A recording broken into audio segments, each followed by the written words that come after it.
Hari ini saya masih berpetualang di Bandung dan diajak oleh Pak Supari untuk menjadi petani selama 1 hari. Udara di sini benar-benar bersih dan masih sangat fresh banget, sehingga kita bisa melepas penat sebentar dari hiruk-pikuk kota. Saya masih mencoba mencari Pak Supari, tapi masih belum ketemu. Di mana posisi beliau?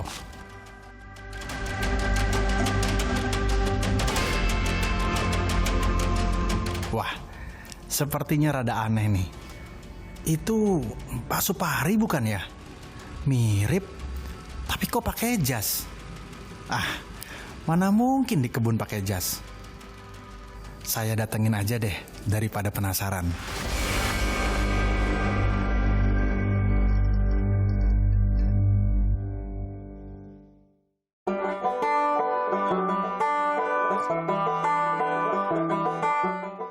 Pak Supari! Aduh, Loh, Pak Supari ngapain Pak di lahan pertanian pakai jas kayak gini? petani modern, Mas. Memang yang boleh pakai jas pegawai bank saja. Keren. Pak, tapi Pak ya, serius deh Pak. Kenapa saya dipanggil ke sini sih Pak? Tenang, Mas Harto. Mas Harto akan saya kenalkan dengan petani teladan yang produknya sudah tembus pasar Singapura. Beneran Pak? Kebetulan orangnya di sini. Paulus, saya gabung sini, Paulus. Kita ngobrol-ngobrol. Ya Pak. Wah, Pak Ulus, Mas. saya Iya. Arto. Mas Arto. Beneran Kang? Udah tembus ke ekspor ke Singapura. Alhamdulillah benar. Nah, itu gimana ceritanya? Satu produk itu yang dihasilkan yang baby buncis, berkualitas dan bebas residu pestisida kimia. Sejak kapan itu Pak? Itu dari 95 udah tembus dengan ekspor. 95. Ya. Sampai sekarang. Sampai sekarang. Total setiap tahun berapa ton itu Pak? Kalau sebelum ada pandemi itu bisa 3 ton itu per hari. 3 ton per hari, Mas. Iya. Karena ada pandemi sekarang cuma 1,5 ton ya. Buncisnya itu cuma 700 kiloan per hari. Itu Pak ya, yang saya tahu Singapura itu pasar yang paling sulit untuk dimasuki. Betul, Pak. apalagi produk-produk makanan ya, yang segar seperti ini memang sulit. Hebat. Ini saya baru tahu nih, udah lama nggak ngelihat Pak. Iya. Berapa tahun? Tapi masih sama Pak bentuknya Pak. Iya, masih Paulus, tajam. Terus gimana caranya kemudian bisa safety, bicara ramah lingkungan itu seperti apa sih? Jadi kita itu budidaya ramah lingkungan itu menekan pemakaian pupuk kimia, terutama ya pestisidanya sama pupuk NPK Menekan tuh seperti itu. artinya sama sekali nggak ada atau masih ada? Masih ada tapi sedikit, dan itu pun kita sesuai kebutuhan tanaman. Jadi kalau pas penutupan plastik mulsa itu tidak ada kimianya, tidak ada sama sekali. Cukup pupuk ini aja Mas, pupuk kompos yang seperti ini. Tabur langsung tutup mulsa, tanam. Itu Penasaran. tanpa kimia. Nah, sekarang saya Pak. Gitu. Mau tahu lebih detail? Mau? Ada harganya. Apa Pak? Mas Harto harus jadi petani hari ini. Hari ini? Ya, Setuju. Saya mesti ganti kostum. Siap. Pak. Ya.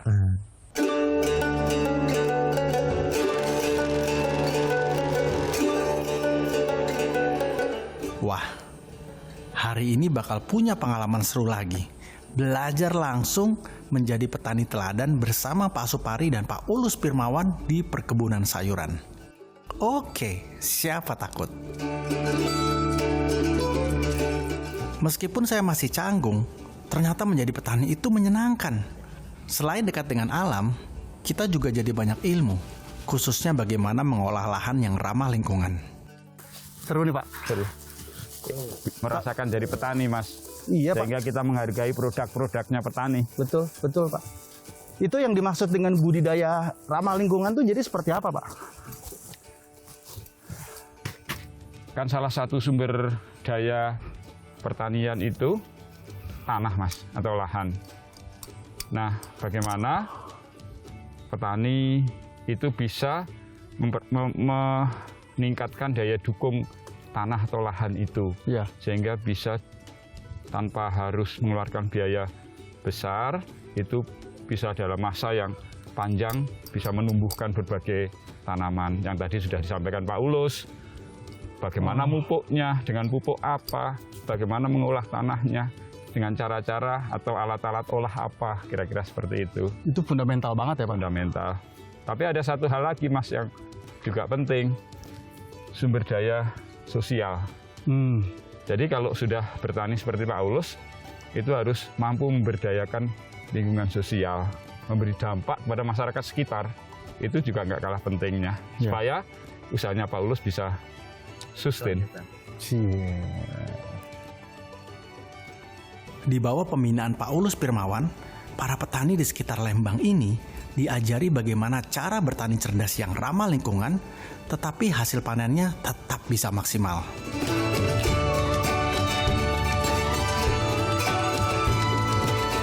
Komoditas unggulan kelompok tani Wargi Panggupai ini adalah baby buncis Kenya yang sudah terbukti berhasil diekspor ke negara Singapura sejak tahun 1995 hingga sekarang. Pak Ulus Pirmawan memang petani berprestasi. Ini terbukti karena Pak Ulus sudah pernah mendapatkan predikat sebagai petani teladan dari Organisasi Pangan dan Pertanian Sedunia mewakili Indonesia pada tahun 2017.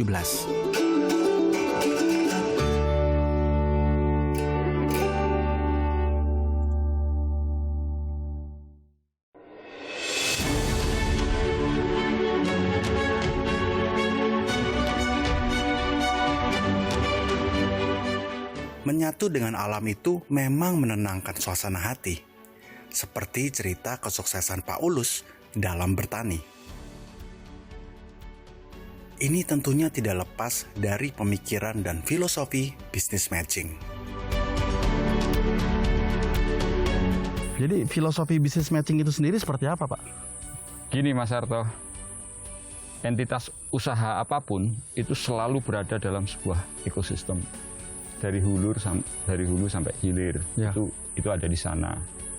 Makanya mengintegrasikan dari seluruh anggota ekosistem dari hulu sampai dengan hilir, itulah business matching.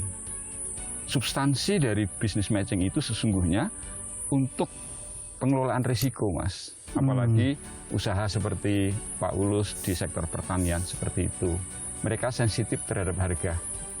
Maka kalau ekosistemnya sudah terintegrasi, isu harga yang jatuh itu menjadi bisa ditoleransi. Sekalipun jatuh, petani masih ada untung. Kemudian yang kedua, usaha seperti ini kan penuh kebutuhan barang untuk mereka, mulai dari pupuk, kemudian apalagi Mas, tadi yang Mas Harto eret-eret tadi, sekam, kemudian juga bibit, juga tenaga kerja dan seterusnya. Ini menjadi sustain dan terjaga, gitu. Apalagi kalau nanti sudah ada kesepakatan yang membuat seolah-olah mereka itu visinya sama. Apa yang kita kelola dalam ekosistem itu untuk kepentingan bersama. Yang terakhir Mas, sebenarnya kalau ekosistem itu sudah terbentuk, matching gitu, maka visinya dari seluruh anggota itu sama Mas. Biasanya yang dia kerjakan bukan lagi untuk diri sendiri, tapi untuk anggota, untuk kemajuan anggota. Dan itulah ini Mas. Oh, bekerja tulus. Ketulusan Mas. Ya.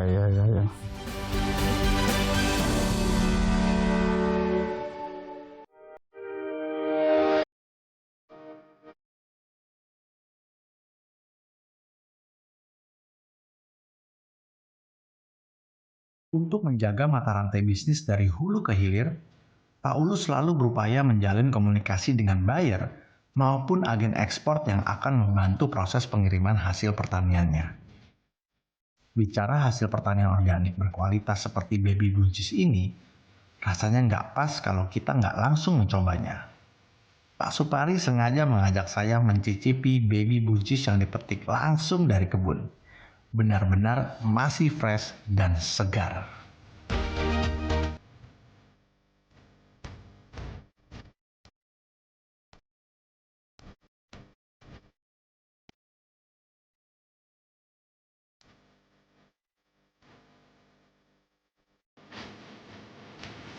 Ini Mas Harto yang sudah siap dilakukan proses pengepakan.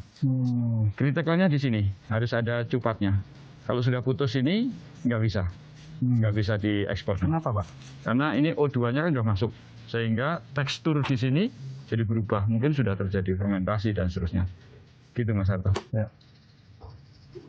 Ini saya bawa nih. Ah, ini nggak boleh nih. Ya, ya.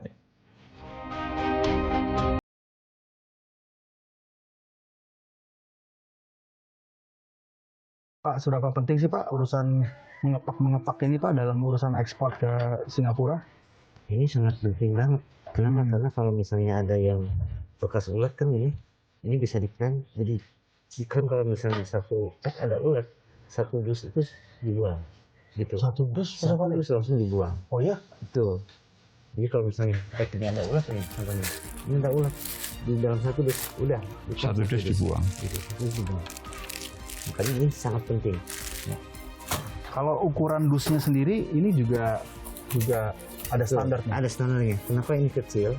Karena kalau misalnya kebanyakan bobotnya, ini bisa merusak kualitas. Jadi cukup Tertindih.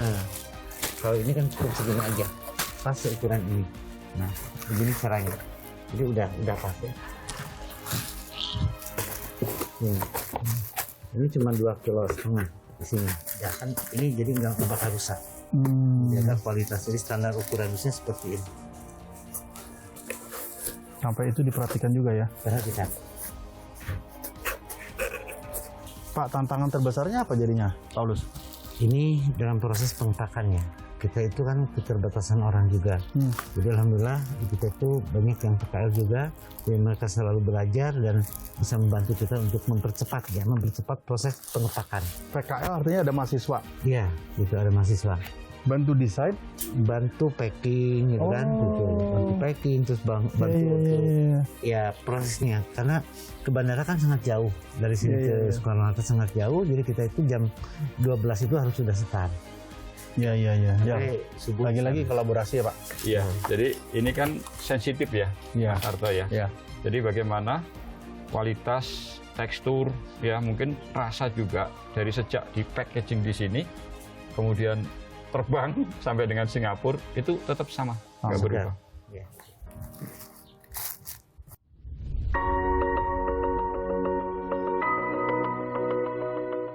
Kelompok tani Wargi Panggupai di Lembang, Bandung ini memang terkenal hasil panenan baby buncisnya. Mereka hampir tiap hari bisa panen kurang lebih 3,5 ton untuk memenuhi permintaan ekspor ke Singapura.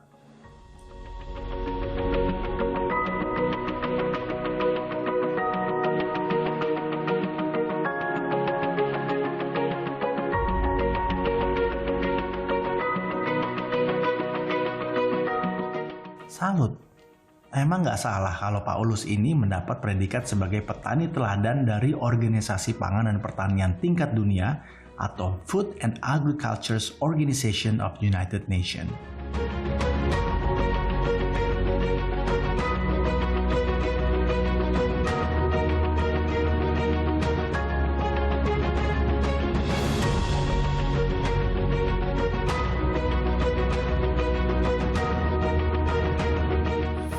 Jadi apa yang sekarang dilakukan BRI Pak supaya lebih banyak lagi UMKM go internasional?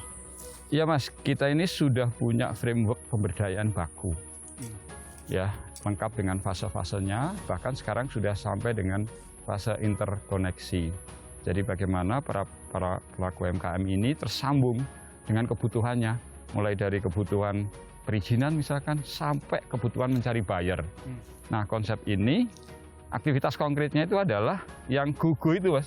Oh Go modern, Ya. go online, Ya. go digital, Ya. go global. Ya. Nah, model pemberdayaannya itu juga dibagi-bagi dengan matrik mulai dari literasi dasar, literasi bisnis, sampai dengan literasi digital. Nah, literasi bisnis dan literasi digital inilah yang mengantarkan mereka sampai nanti dia punya kapasitas go global. Kemudian terakhir, kita juga melakukan kurasi gitu terhadap mereka, dan nanti endingnya biasanya di bulan-bulan Desember atau nanti tahun depan di bulan Agustus kita punya event tahunan mempertemukan pendatang-pendatang baru UMKM yang siap ekspor ini, kita pertemukan dengan buyer dari luar negeri. Itu goalnya Mas. Masa depan cerah buat UMKM Indonesia. Saya yakin Mas. Setelah seharian menjadi petani di perkebunan ini, kita bisa belajar banyak hal tentang bagaimana mengelola ekosistem bisnis dari hulu sampai ke hilir, tetapi juga arti filosofi bisnis matching itu sendiri. Saya masih akan terus mengajak pemirsa petualangan brilian untuk mengupas tokoh UMKM yang sudah berhasil ekspor ke 43 negara. Jangan kemana-mana, sesaat lagi.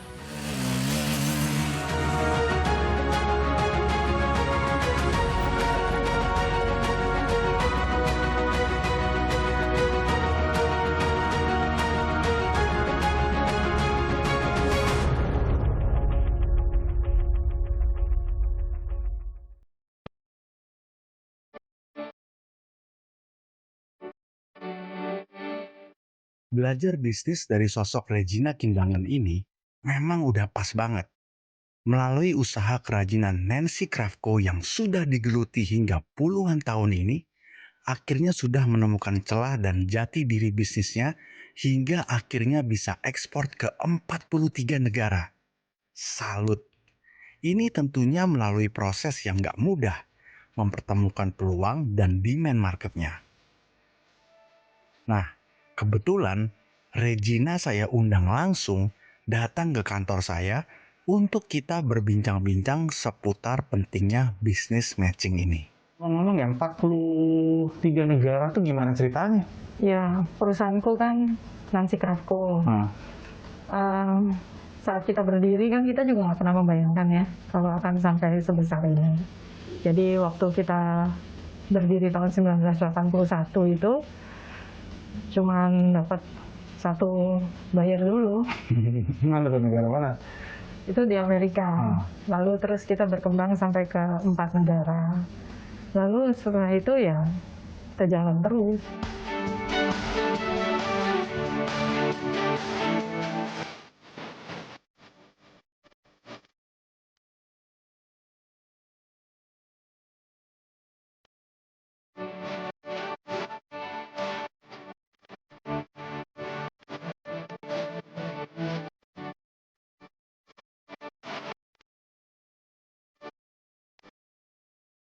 Bisnis matching itu kan jadi penting banget ya kalau kita mau memperluas usaha. Sebenarnya apa sih yang harus kita siapkan untuk memulai bisnis matching? Oke. Business matching itu kan artinya kita mempertemukan opportunity kita dengan demand yang ada di pasar. Adalah opportunity antara permintaan dan produk kita. Pada saat antara permintaan dan produk kita itu bertemu, disitulah bisa dikatakan kita bisa matching atau tidak. Nah, itu semua kembali lagi kepada kitanya. Produk kita itu cocok apa enggak? Kecocokan, kesiapan, kemampuan kita. 3 hal itu? 3 hal. Karena pendek sih, tapi sebenarnya panjang lebar. Karena begini, siap atau tidak siapnya kita itu tergantung dari kualitas, tergantung dari desain, tergantung dari bagaimana kita bisa mengembangkan hasil dari business matching itu ke depan. Lalu bagaimana kita bisa menumbuhkan kepercayaan dari orang yang bertemu dengan kita bahwa we match. My product and your business, we match. Pada saat detik itu kita bisa mengatakan match, tapi next what? Kadang-kadang malah nggak kejadian ya? Kadang-kadang malah nggak kejadian. Opportunity itu datang seperti pluk. Itu sesuatu yang memang dalam saya mengembangkan usaha saya sampai saat ini, yang namanya opportunity itu hanya datang 1 atau 2 menit. Apabila kita bisa menggrab itu pada saat itu, disitulah perjalanan kita bersama pembeli tersebut bisa berlangsung lebih lama. Tetapi kalau pada saat itu kita tidak mampu, ya selesai. Artinya kalau kita selalu bicara soal kualitas, menarik soalnya ternyata bukan cuma kualitas itu is a must, sesuatu yang harus ya.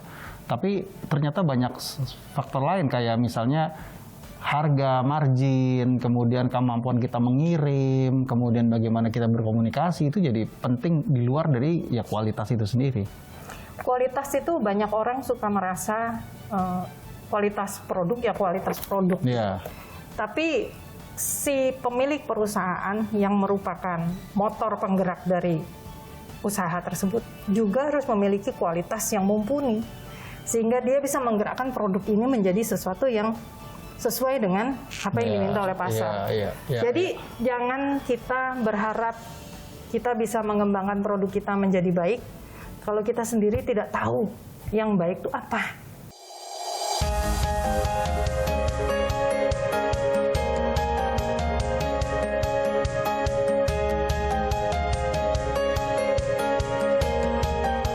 Apa yang jadi kekuatan bagi Nancy Kratko sehingga bisa dipercaya di 43 negara? Yang pertama, kami menghargai setiap order yang kita terima sebagai satu kepercayaan. Terlepas dari berapa value dolar atau rupiahnya. Yang kedua, kami mengembangkan perusahaan dengan kesungguhan kalau aku bilang ya. Karena kedua orang tua saya terus-menerus mengajarkan kalau kerja mesti sungguh-sungguh. Dengan cara itu kita bisa menunjukkan pada orang lain bahwa kita memang benar-benar sungguh-sungguh menjalankan apa yang mereka mau. Yang ketiga, kita memiliki produk yang memang unik.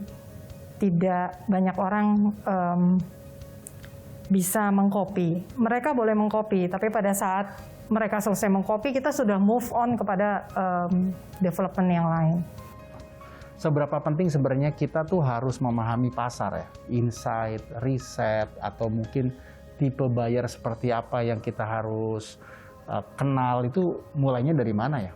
Kita sebagai seorang yang memiliki usaha harus tahu pasti kita mau produk kita seperti apa. Karena kalau kita sendiri nggak tahu mau jualan apa yang mau diriset pasarnya, kan itu yang pertama. Terus yang kedua, setelah kita tahu produk kita apa dan keunikan dari kita itu apa dan kita kemampuannya untuk masuk dalam pasar yang seperti apa. Ada UKM yang baru mulai masih bisa masuk ke dalam pasar yang kelasnya kecil, kuantitinya sedikit, tapi kelasnya dia sudah medium. Kalau itu terjadi berarti mereka harus meriset pasar, masuk dalam pasar yang kelasnya medium, tapi kuantitinya sedikit. Atau ada orang yang sudah merasa kapasitas saya sudah cukup besar, jadi bisa ratusan pieces per model. Nah, kita berarti cari pasarnya ke sana. Jadi semua itu tergantung dari kapasitas kita sendiri. Ibarat kata kalau kita kapasitasnya hanya di yang kelompok A, jangan kita meriset pasar yang di luar daripada kelompok A. Nantinya apa yang kita miliki tidak bisa kita tawarkan kepada pasar yang salah ngeriset.